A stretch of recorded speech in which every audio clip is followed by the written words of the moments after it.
নমস্কার।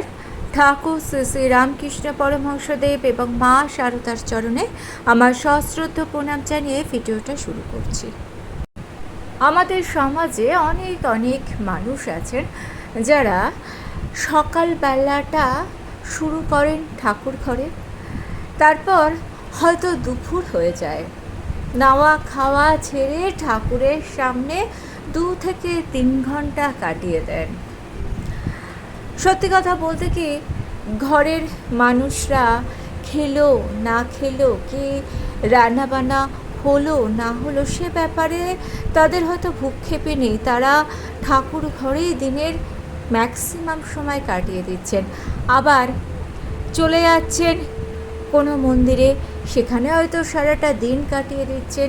চলে যাচ্ছেন তীর্থস্থানে, পাহাড়, জঙ্গল, সমুদ্র, কোনোটাই বাদ দিচ্ছেন না। ভগবানকে পাওয়ার আশায় মাইলের পর মাইল হাঁটছেন, দিনের পর দিন উপোস করছেন। কিন্তু ভগবানকে কি এই রকমভাবেই পাওয়া যায়? ঈশ্বরকে পাওয়ার জন্য কি এই রকম ঘন্টার পর ঘন্টা, দিনের পর দিন না খেয়ে ঈশ্বরের উপাসনা করতে হয়?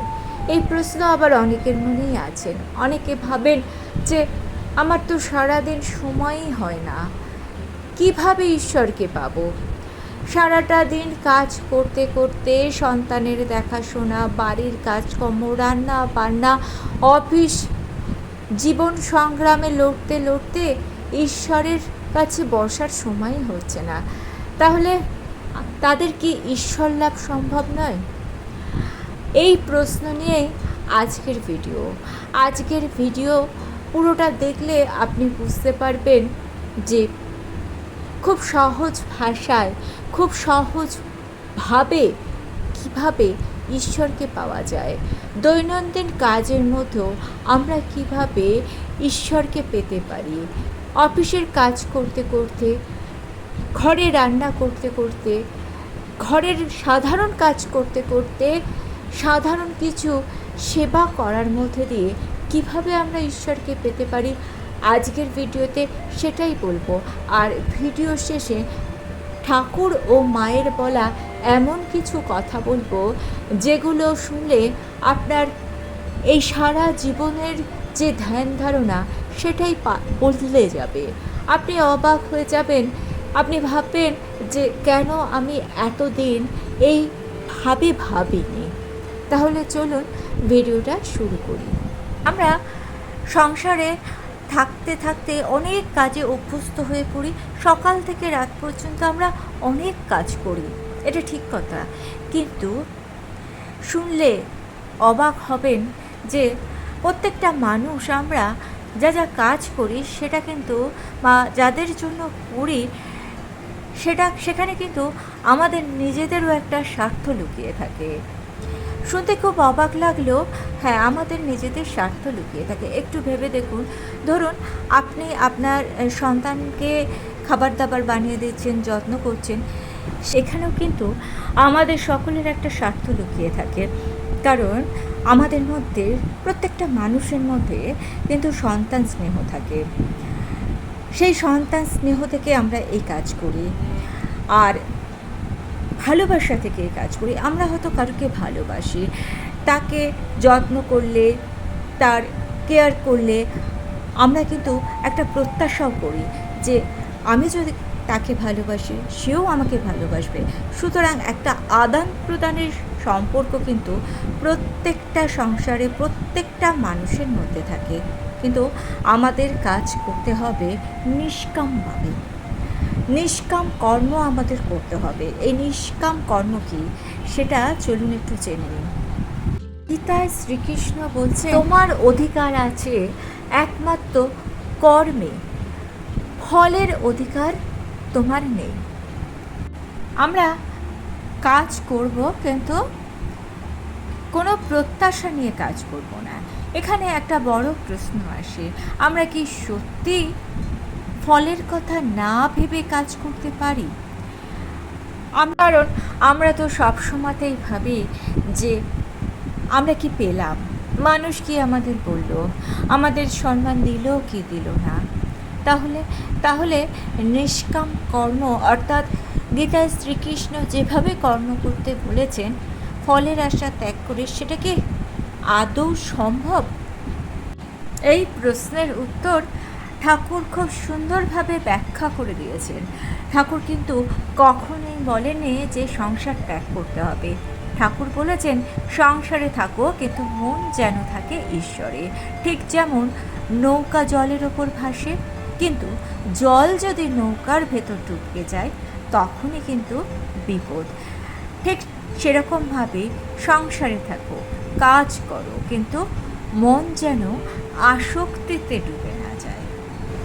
একদিন এক ভক্ত ঠাকুরকে জিজ্ঞাসা করেছিলেন যে ঠাকুর, কাজ করতে করতে কিভাবে ভগবানের উপাসনা করা যায়? তখন ঠাকুর খুব সুন্দর একটা উদাহরণ দিয়ে বিষয়টা বুঝিয়ে দিয়েছিলেন।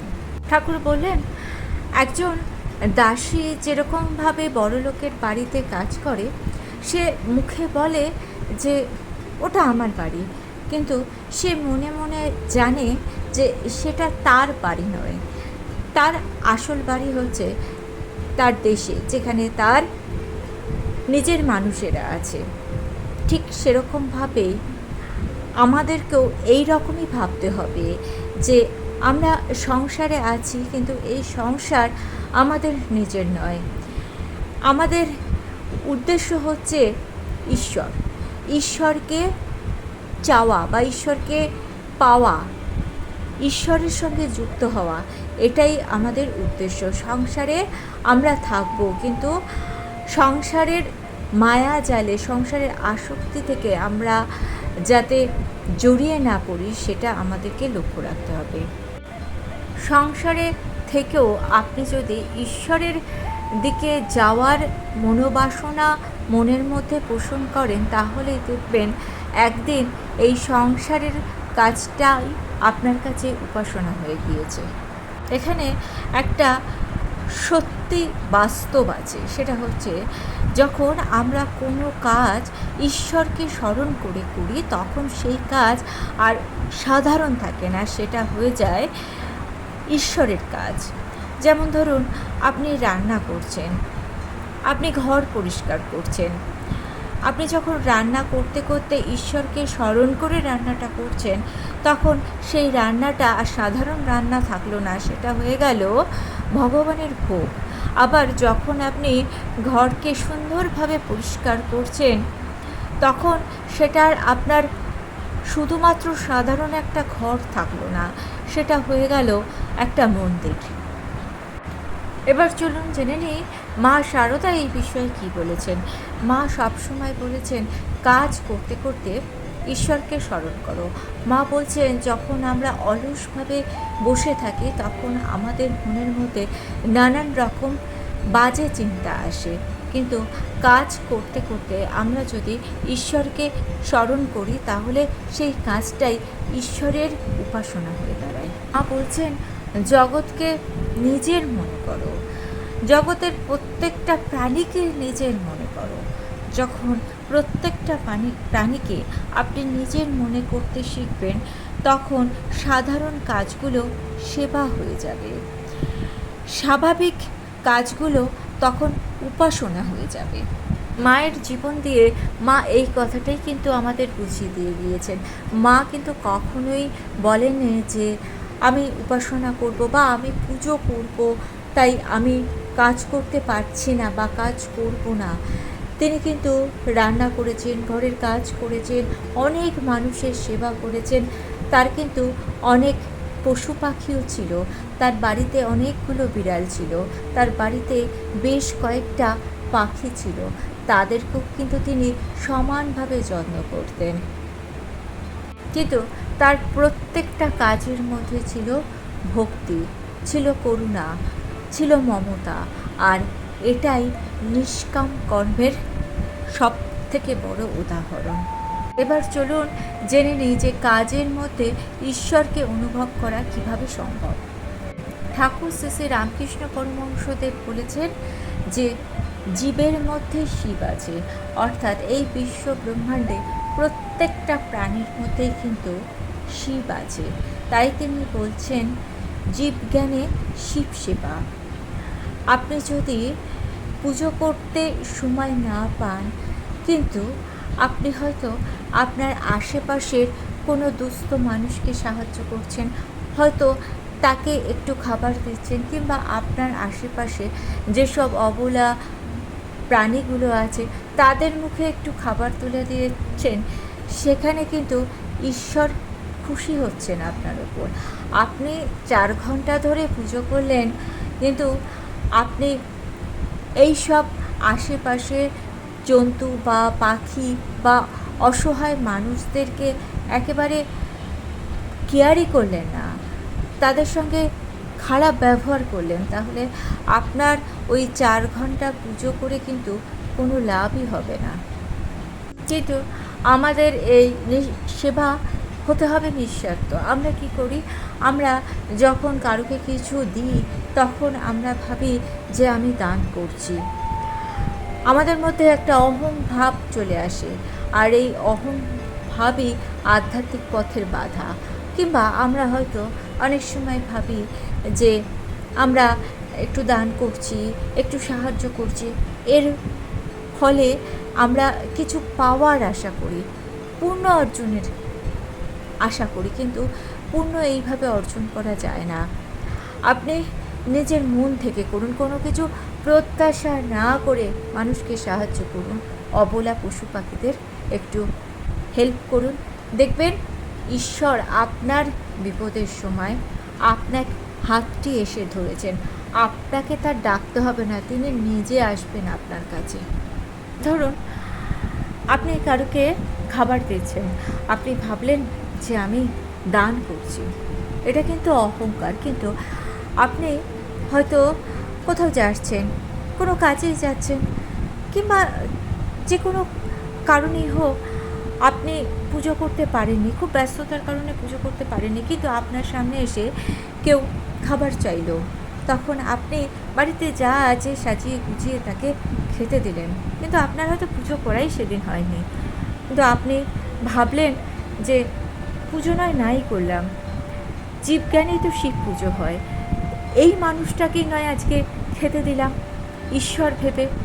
আর ওই যে ওই মানুষটা বা ওই প্রাণীটা যাকে আপনি একটু খেতে দিলেন, তার মুখের যে ভাব, তার মুখের যে আনন্দ, সেটাই কিন্তু ঈশ্বরের আশীর্বাদ হয়ে আপনার কাছে ফিরে এলো।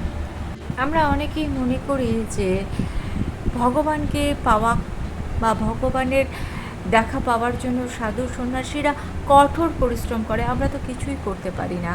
কিন্তু নিষ্কাম কর্ম কিন্তু খুব সহজেই পাওয়া যায়। যে কথাগুলো বললাম আগে, সেই সব কাজের মধ্যে দিয়েই আপনি নিষ্কাম কর্ম পাবেন। বাস্তব জীবনে নিষ্কাম কর্ম আপনি কিভাবে করবেন তার কয়েকটা সহজ পদ্ধতি আছে। তার মধ্যে একটা পদ্ধতি হচ্ছে ঈশ্বরকে স্মরণ করা, অর্থাৎ যে কোনো কাজ করার আগে আপনি ঈশ্বরকে স্মরণ করে কাজটা করুন। সকাল থেকে তো আমরা অনেক কাজ করি, ধরুন আমরা রান্না করছি, কি আমরা ঘর পরিষ্কার করছি, কি আমরা অফিসে গিয়ে কাজ করছি, সেই কাজটা করার আগে যদি আমরা ভগবানকে স্মরণ করে বলি যে ঈশ্বর এই কাজটা তোমার জন্য, তাহলেই দেখবেন আপনার মনের মধ্যে একটা নম্রতা তৈরি হবে, আর নম্রতাই কিন্তু ভক্তির লক্ষণ। ঠাকুর বলতেন যে কাজই করো সেই কাজ করার আগে ঈশ্বরকে স্মরণ করে করো, সেই কাজ ঈশ্বরকে নিবেদন করে করো, তাহলে সেই কাজ আর তোমাকে বেঁধে রাখবে না। অর্থাৎ আপনি সংসারে সমস্ত কাজকর্ম করলেন, কিন্তু সংসারের থেকেও আপনার মনটা কিন্তু থাকলো ঈশ্বরের দিকে। দ্বিতীয় ধাপ হচ্ছে আমরা কাজ করি, কিন্তু কাজের সময় আমরা নানান রকম ফলের আশা করি, আমরা অনেক প্রত্যাশা করি। আমরা হয়তো একটা কাজ করছি, আমরা ভাবছি এই কাজ করলে আমি হয়তো খুব প্রশংসা পাবো, এরকম ধরনের একটা প্রত্যাশা আমাদের মধ্যে থাকে। কিন্তু সেই প্রত্যাশাটা ত্যাগ করে শুধু আপনার কর্তব্যটুকু আপনি করুন। এই কাজের ফলস্বরূপ আপনি কি পাবেন সেটা আপনি ভাববেন না। আপনার সন্তানকে দেখাশোনা করা আপনার কর্তব্য, আপনি সেটুকুই করুন, তার কাছ থেকে কোনো প্রত্যাশা আপনি আশা করবেন না। এটাই কিন্তু নিষ্কাম কর্মের দ্বিতীয় ধাপ। আপনি মনে করুন যে আপনি যে কাজটা করছেন সেটা ঈশ্বরের জন্যই করছেন, তাহলেই আপনার কাজগুলো উপাসনায় পরিণত হবে। অনেকের মধ্যে একটা ভুল ধারণা আছে, অনেকে মনে করেন নিষ্কাম কর্ম মানে কাজ ছেড়ে দেওয়া। এটা সম্পূর্ণ ভুল। এর নিষ্কাম কর্ম কথাটার মানে হচ্ছে কাজ করা, কিন্তু কাজের মধ্যে ঈশ্বরকে স্মরণ করা। মা শারদা সবসময় বলতেন যে কাজ করতে করতে ঈশ্বরকে স্মরণ করো। যদি কাজ করতে করতে আপনি ঈশ্বরকে স্মরণ করেন, সেটা কিন্তু ধ্যানের সমান হয়ে যাবে। আপনার মন শান্ত থাকবে, আপনি কাজ করতে করতে আর বিরক্ত হবেন না, আপনি অশান্ত হয়ে যাবেন না। এবার আসি সেই গভীর সত্যে, যেই সত্যটা জানলে আপনার জীবনটাই পাল্টে যাবে। ঈশ্বর শুধুমাত্র মন্দিরে নেই, কোনো দেবস্থানে নেই। ঈশ্বর আছেন প্রত্যেকটা মানুষের মধ্যে, ঈশ্বর আছেন প্রত্যেকটা প্রাণীর মধ্যে। আপনি যদি জীবনের এই গভীর সত্যটাকে মেনে নিতে পারেন, এই গভীর সত্যটাকে আপনি যদি বিশ্বাস করেন, তাহলে আপনার জীবনটা কিন্তু একটা পুজো হয়ে উঠবে। আপনার জীবনের প্রত্যেকটা কাজ একটা উপাসনা হয়ে উঠবে। ভিডিওটা ভালো লেগে থাকলে চ্যানেলটাকে সাবস্ক্রাইব করে নিয়ে পাশে থাকা বেল আইকনটা প্রেস করে দিয়ে অল অপশনটা ক্লিক করে দেবেন। তাহলে যখনই নতুন কোনো ভিডিও আপলোড করব তার নোটিফিকেশন আপনাদের কাছে পৌঁছে যাবে। ঠাকুর ও মায়ের চরণের প্রণাম জানিয়ে আজকে এই পর্যন্তই। Thanks for watching.